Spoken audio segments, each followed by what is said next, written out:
Don't talk back.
It already feels different, right? Mm-hmm. Already looks different. We got different plants, different kind of how the water interacts. The water, the banks are a lot lower, so you're gonna see spots where the water spills out. So all these trees, guys, really weird type of tree. It's called the bald Cypress diesel. So this one is a good example to look at for several things. The base is really wide, flares out a little bit, generating some ripples, and then look how straight it is. Like a dang telephone pole. So this is a weird tree. Really prehistoric tree. Doesn't play by a lot of the typical rules, but if you guys get a chance, see all these little wooden stumpy things sticking up everywhere? All on the shoreline, these little wooden stalagmite structures. If you get the opportunity to just grab one, feel it, shake it, see what it feels like. We're trying to figure out what those things are and kind of what they're for. I'll give you a hint that they are part of the tree. They are alive and they are part of the tree.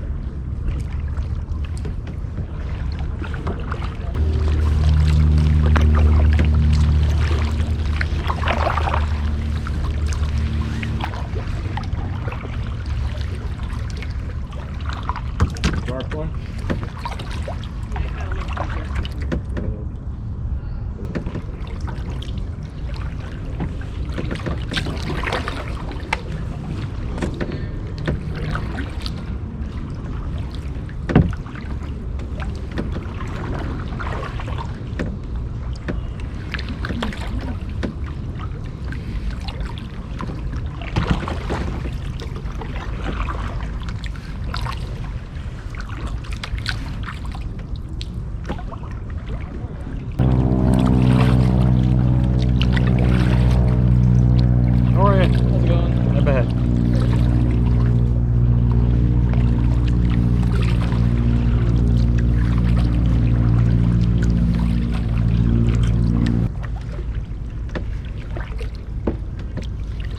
I think we lost him.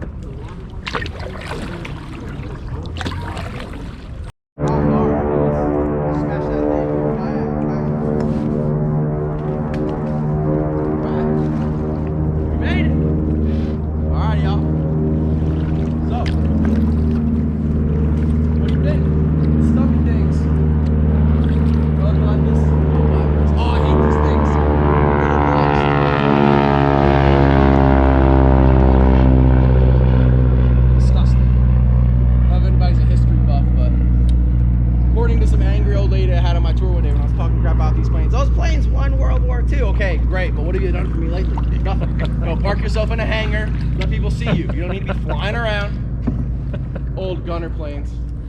Oh, turn the tide in the war, whatever. 80 years ago. You know, come on. Just so loud. So what do you think? Who had a chance to grab one of the stumpy things? Yeah. So, some of y'all. Yeah. Give me one word to describe it. Petrified. What else? Any other word? Hard. Oh, yeah. Solid. Oh yeah, yeah. Strong. Yeah. So they are part of the cypress trees. They're alive. But what are they? Like more importantly, well, what are they, or what do they do? What are they for? Because they serve a very important function, but they're not really like doing anything. Is it part of the root? They're not roots. No.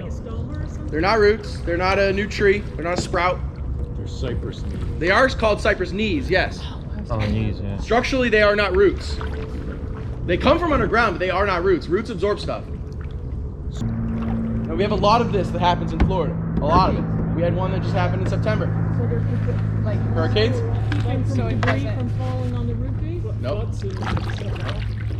You're on the right track. Is it like for like wind, like more like structure on the ground, so they're not gonna tip over in Yep. the wind? Yep. Structural integrity. Support. So cypress trees don't go very deep with their root bases because we have a high water table.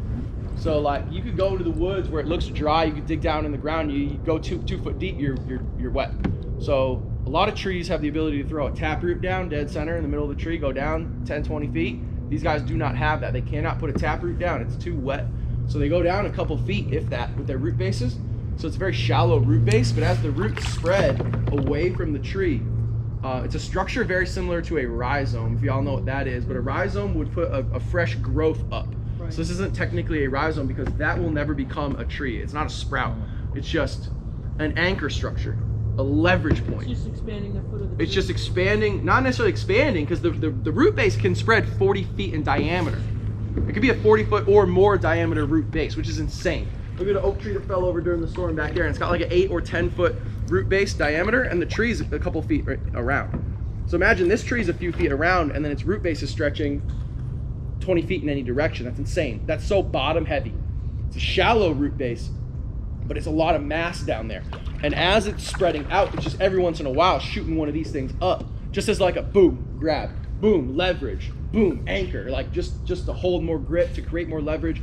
And then you've got neighboring trees whose systems are kind of interweaving. So now they're holding on to each other because they can spread and stretch so far away from themselves. They're holding on to each other, creating more anchor. So this tree is capable of living over 3,500 years. These ones are babies. Like these ones are 150, if that. They all got logged out. They can grow huge, 150 feet tall, 20 foot wide at the base. Adding to that 20 foot wide at the base, you got an extra 20 foot radius of a root spread with the knees. If you guys look right here, you'll see it happen again. It'll happen again. But there's some surface disturbances in the water. Do you mean it or do you mean it wrong? Right in this area. It will happen again. It's a weird fish doing that. Yeah, it's gonna start happening again. If it just happened, it'll happen more. Just more technical down in here. So that do not enter sign is kind of there for a reason because it gets a lot trickier, but it's cool. I mean, it's worth it. If you guys see anything in the water making a ripple, like you'll see it right under the surface and it's generating some disturbance, that's gonna be a stump just under the surface of the water that you could get stuck on. So steer away from any, there's some more, steer away from any rippling you see on the surface. There we go. What do we think's happening? A big one just happened, y'all see it? They said a fish catching an insect. You would think that that's what it would be. That's like the common sense, logical. You see trout and salmon doing that all the time. That's not what's happening. And of course they're being shy while I'm trying to talk about it, but they usually just go. They usually just pop off, pow, pow, pow, pow, hitting the surface of the water. Very gentle one there, gentle one there. So I'll cut right to the chase. That's a gar, really old prehistoric type fish, over 104 million years old. They breathe air. They have gills and stuff too, but they breathe air. So they're just taking gulps of oxygen, air, absorbing oxygen from the air. They have a swim bladder. It's an organ a lot of fish have. It regulates their depth. It absorbs oxygen out of the air through their blood in their swim bladder. It's like it performs as a lung performs, but it's not a lung. Swim bladder. So it's not a lung fish. Some fish have lungs. They don't have lungs, but they do both air. Really, 104 million years old, really prehistoric fish. They have bony scales on their back, makes them osprey proof. Osprey tries to grab the fish, pull them out the water. Gar's like, nope, I'm covered in bony scales that interlock. I am not penetrable from the top like that. They can live in any body of water. Really funky fish. Highly predatory, long, skinny mouth, bunch of teeth.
Largest hard-shelled pond turtle in North America, so you aren't seeing a turtle bigger than this in fresh water unless it's a snapper or a soft-shell turtle.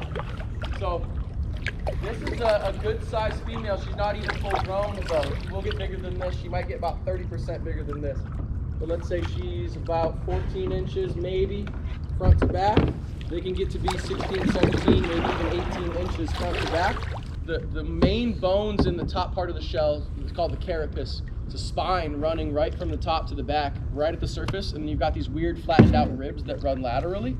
So it's mostly spine and ribs that fuse with some other stuff to make the carapace, all bone, all solid. And then on the belly's called the plastron. You have a clavicle, like a collarbone that's flattened out, breastplate, and then a pelvic bone that's all flattened out, fused together with some other stuff as well to make the plastron. But she's got pretty much full coverage of bone. There's some little holes where her feet stick out, but she's able to tuck her feet in if she feels threatened. So it's tough for an animal to get in there and get at her and bite her because she's tucked in, pretty much 100% covered. The skin is fused to the shell. It's all connected. A lot of people ask me, is a turtle going to leave their shell like a hermit crab leaves his shell? Absolutely not. Turtle leaves a shell, they're dead. They're getting eaten by something. Their shell is part of them. They are their shell. It's all fused together. So think about if we had a rib cage that encompassed the full external portion of our body to protect us. That's what they've got essentially. Big weird rib cage along with some other stuff. It just protects their entire body, encapsulates them. So again, if she were to feel threatened, she'd tuck herself in, preventing that raccoon or whatever's trying to get at her from biting her flesh. What's the only thing, I'm gonna let her go now because she's been a good sport. Thank you. You're so nice and pretty. What's the one thing that's gonna kill that turtle? Big old gator? Maybe not. So what's killing it? There's one really, really common cause that's gonna kill that turtle. People. How? Yeah, they're fish farm and they eat them, right? No. I mean, that happens. Pollution in the water. That happens, but cars. Vehicular. Oh, yeah. Right? Getting smushed by a big car is the #1 cause of death for an adult female turtle because they're too big to really get eaten by natural causes. They could just die of old age, sure, but it's more likely that when they're going to lay their eggs, they're traversing a road, because there's a turtle don't know what a road is. They got this internal thing telling them that they must walk until they feel dry ground, and then they're gonna dig and lay their eggs, that they could walk right through a 6-lane highway, not even know what's going on, get smacked by an MTV. So that's the #1 cause of death, which sucks, because they made it 20 years without getting eaten by fish and gators and raccoons and God knows what else wanted to eat them when they were babies. They made it that whole time. So while y'all are driving around, especially down springtime, I see it a lot. I'm the one who stops my car in the middle of a highway and runs through like Frogger, like, look at that turtle, grab it, barrel rolling out of the way. I swear people accelerate when they see me. Yeah. Like, I'm gonna hit this crazy guy running through the road. But they don't know any better, you know, so they just waddle their dumb ass right in the middle of a road. They do not know what is going on. They're not smart. What do you guys think? You guys feeling good? Yeah. Pretty cool down here, right? Is it worth the pain in the ass to get down here? I hope. You know? Yeah. This is a really cool part where we're at right now. It's totally different than where we started. Totally different vibe. Really different ecosystem because we're in more of a wetland dominant system. I was telling somebody the water goes up about 3 foot in the summertime. So this is about as low as the water will get, which is why it's tricky to get through there. It's exposing the logs and the stumps and whatnot. But in August, it will be up here. Maybe in July even.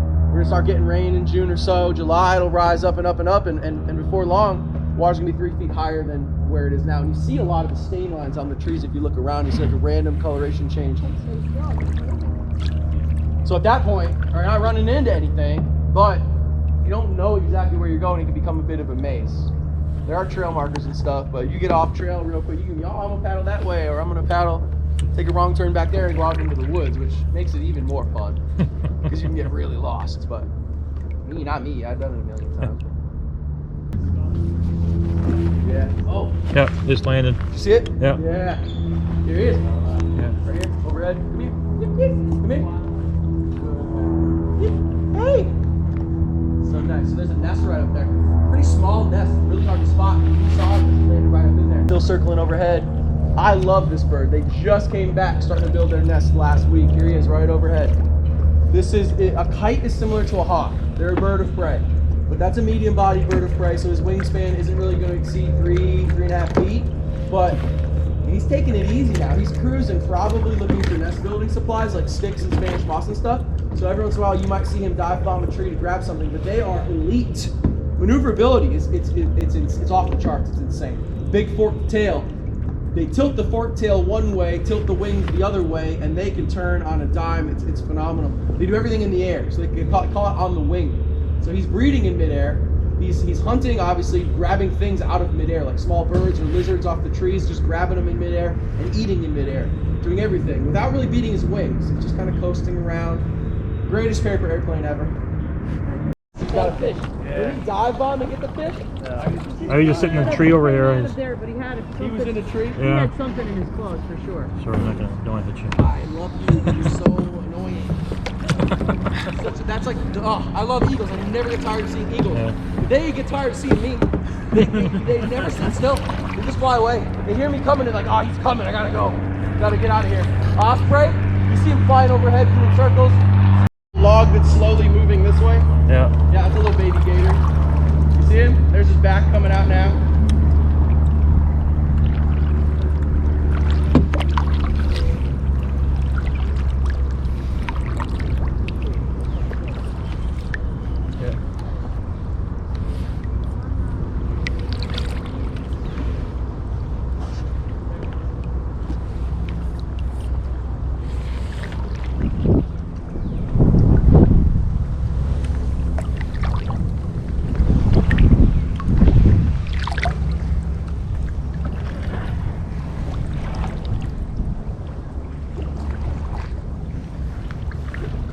That's all we got. That's all we're getting, guys.